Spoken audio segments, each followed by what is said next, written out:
Over 2,000 years ago in ancient Greece, a blind poet known as Homer, along with the most famous authors, playwrights, and historians of their day, would record the tales. Known to us as Greek mythology, they would speak of the great heroes of the land, the mighty gods, of Olympus, and the mortal men and women who were unfortunate enough to get in their way. But who was Zeus, and why did he wage a war against his own father and send a great flood to wipe out humanity? How was mankind created by Prometheus, and why? Were the horrors of the world unleashed from Pandora's box? What awaited the souls of the dead in the realm of Hades, and how were monsters such as the Hydra, the Cyclops, and Medusa slain by famous heroes? From the 12 Labours of Hercules to the Trojan War, this is the entire story of Greek mythology. In the beginning, there was only chaos, a great void of emptiness. But from the chaos sprung Gaia, Earth, as well as Eros, love.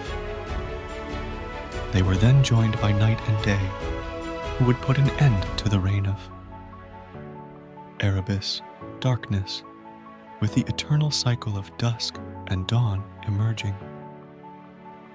Lastly would come Tartarus, the deepest depths of the world, where condemned souls would be sent for punishment. But these would not be the only primordial beings to emerge, for Gaia would birth one more, Uranus, the sky. The two would then unite and produce 12 children, 6 sons and 6 daughters. These children would be known as the Titans. Among them was Oceanus, a great river that encircled the world. He would be joined by his brother Hyperion, the sun, who would ride his great chariot across the sky, shining light down upon the earth. But when day became night, his daughter Selene, the moon, would emerge, shining her light into the darkness. But Uranus was a cruel father to the Titans, locking his children deep within the earth. To escape, they would look to their mother Gaia, who fashioned an indestructible sickle that she gifted to her youngest and strongest son, Cronus.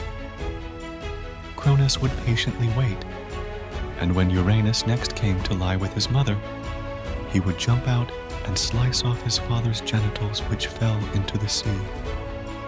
From them would spawn Aphrodite, the goddess of love and beauty, and the first of a new generation.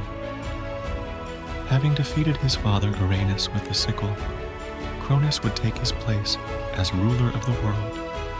But his reign was not to last, as Cronus would have 3 sons and 3 daughters with his sister Rhea, with these children becoming known as the gods.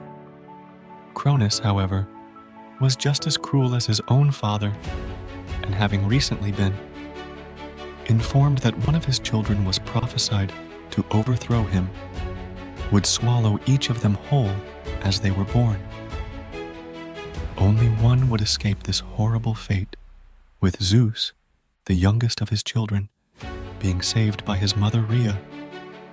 Not wanting to lose her last child, Rhea would hide Zeus on Mount Ida in Crete and instead feed her husband a rock dressed in infant's clothing, with the Titan consuming it none the wiser. Zeus would be raised by his grandmother Gaia on the island, being hidden away until he reached manhood and was strong enough to challenge his father. When the time came, Zeus would return, striking down Cronus and releasing his siblings from his father's stomach.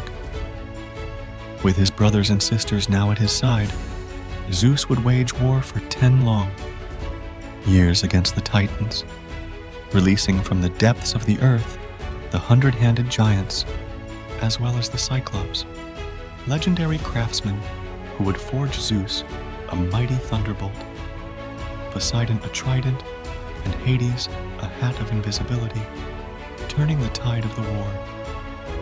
With the Titans defeated, Zeus would imprison them in Tartarus, deep within the earth, where they would remain in torment for eternity. Having led the Titans in battle, a special punishment was reserved for Atlas, who was cursed to hold the sky on his shoulders forever. Only a few Titans would escape punishment, with Themis, the Titan of law and order, and her son Prometheus, who had allied with Zeus at the start of the conflict, being pardoned and allowed to live their lives amongst the gods.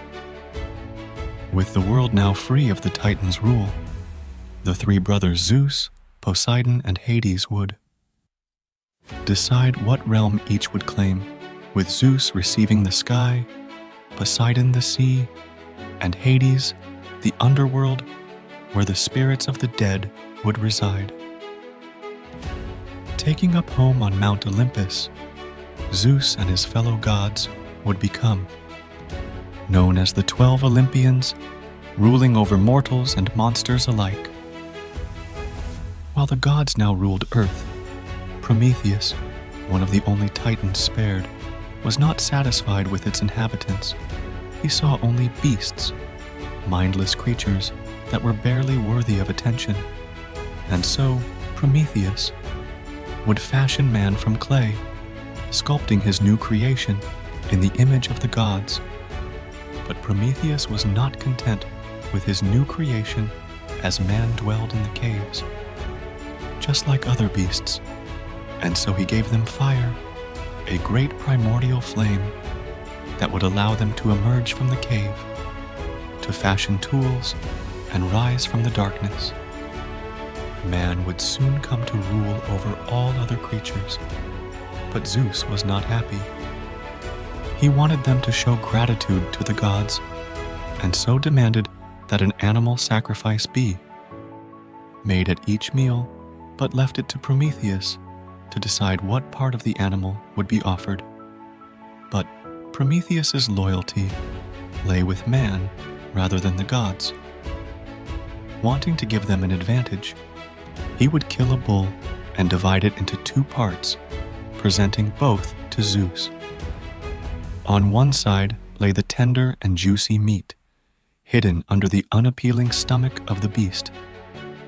On the other side lay the bare bones of the animal, concealed by a thick layer of delicious fat. Zeus would choose the parcel covered in fat to be offered to the gods, but when he stripped away the top layer to discover that only the bones remained, he would become enraged and so decided to punish man by taking away the fire Prometheus had gifted them. But without fire, man went back to darkness, retreating into the caves. Wanting to save his creation, Prometheus would scale Mount Olympus to steal the fire of the gods. With his great torch in hand, he would return to Earth, gifting his creation fire and allowing civilization to start once again. When Zeus looked down to see fire on Earth yet again, he was furious, taking Prometheus and chaining him to the side of a mountain. Each day, Prometheus would lay in torment, as Zeus sent an eagle to feast on his liver. But as Prometheus was immortal, each night the liver would grow back, only to be consumed once again the following day. On and on the punishment would go with his suffering, continuing for millennia. But Zeus was not done and wished to punish humanity further, asking Hephaestus to craft a being capable of inflicting great suffering upon man. And so, taking up clay from the earth, Hephaestus would shape the first woman. From Aphrodite, she gained her emotions and beauty, and from Zeus, an insatiable curiosity. Hermes would give her the gift of speech, but also grant her name Pandora, meaning all gifts, as she had received an offering from each of the gods. Pandora was then given a final gift by the gods, a sealed box that she was told contained special gifts, but was forbidden from ever opening. Zeus would then instruct Hermes to deliver Pandora to Earth, where she would soon marry the Titan Epimetheus, the brother of Prometheus. Prometheus had advised his brother not to take anything from the gods, but he was so struck by Pandora's beauty that he accepted her without thought. For a time, the two would live happily together, exploring nature and having a daughter named Pyrrha who brought them great joy. But in all her curiosity, Pandora's mind would always wander back to the box. As days turned to weeks, and weeks to months, her curiosity turned into a burning desire. Finally, she could resist no more, peeking into the box to see what was inside. But the moment she did, a great cloud filled the air.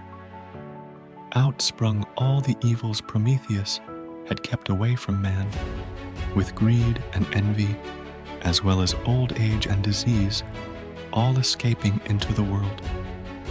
By the time Pandora managed to close the lid, there was only one thing remaining inside: hope. It was to be Zeus's greatest punishment, for with hope, men would cling on to their lives through all adversity, ensuring they endured the hardships that now burdened them for the rest of time. And so ended the golden age of man, a perfect time where humanity lived without care or worry. Never growing old, they would live off the wild fruits of the land, enjoying all that nature had to offer. But with old age escaping from Pandora's box, their time on Earth had come to an end. Next would come the Age of Silver, and then the Age of Bronze, where man would become arrogant, failing to worship the gods and forging weapons to wage war on each other. Vicious and cruel, man would draw the anger of Zeus, who was so appalled by man's lust for war, would decide that humanity deserved nothing more than to be completely wiped from the earth. The only feasible option he saw to do this was to unleash a great flood upon the world. And so he asked his brother, Poseidon, to gather all his strength and strike his trident upon the deepest depths of the ocean. The wave created was so powerful that it would eclipse the tallest mountains, crashing down upon the cities of man below. Rains would pour from the heavens, and winds would strike the water until it consumed all the eye could see. Those who survived would soon succumb to starvation, until finally all dry land had disappeared. There would be only two survivors: Pyrrha, the daughter of Pandora, and Deucalion, the son of Prometheus. They had been forewarned by Prometheus that a great flood was coming, and so had built a ship to survive the coming destruction. Their little boat would survive the ravages of Poseidon's great storm, drifting alone in the vast oceans, while they mourned for their fallen kin. They would soon drift towards Mount Parnassus, the peak of which remained the only place the oceans had not consumed. Believing his job was done, Zeus would command the rains to cease, and for the waters to recede, with the earth becoming calm once again. But although the earth was now still, it was devoid of human life. Deucalion and Pyrrha would ask the gods how they could rebuild humanity, with the Titan Theseus being sent to answer their prayers. To bring back their fellow man, Theseus instructed that they each travel along the mountain, throwing stones behind their backs as they went. Day after day and night after night, they would each throw stones behind them, with those thrown by Deucalion growing into men, and those by Pyrrha into women. And so it was that humanity was born once again. With the crimes of their ancestors washed away, they were granted a second chance able to choose a path of their own making. Only time would tell if they would be as brutal and destructive as those that had preceded them.